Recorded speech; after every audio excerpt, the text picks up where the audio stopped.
There were about 12.5 million people sold from Africa into slavery in the New World back in the 19th century and the 18th century. There are 30 million people now living in slavery. The United States Department of State now has a mandate from the Congress to give a report every year. And the State Department reports that 800,000 people are sold across international borders every year into slavery, and that 80% of those sold are women into sexual slavery. In the United States right this moment, 60,000 people are living in human bondage or slavery. Atlanta, Georgia, where the Carter Center is located and where I teach at Emory University, they have between 200 and 300 people sold into slavery every month. It's the number one place in the nation because of that. Atlanta has the busiest airport in the world, and they also have a lot of passengers that come from the southern hemisphere. If a brothel owner wants to buy a girl that has brown or black skin, they can do it for $1,000.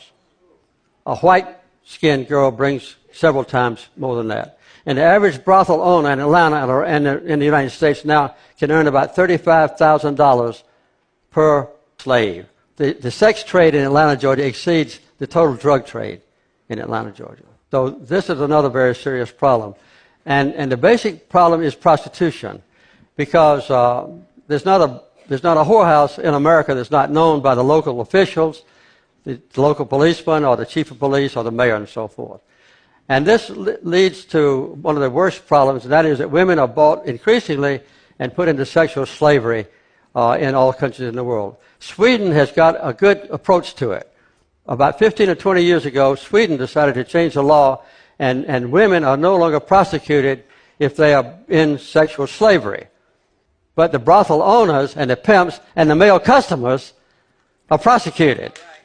And prostitution has gone down. In the United States, we take just the opposite position. For every male arrested for illegal sex trade, 25 women are arrested in the United States of America. Canada, Ireland, I've already said Sweden, France, and other countries are moving now toward this so-called Swedish model. That's another thing that can be done.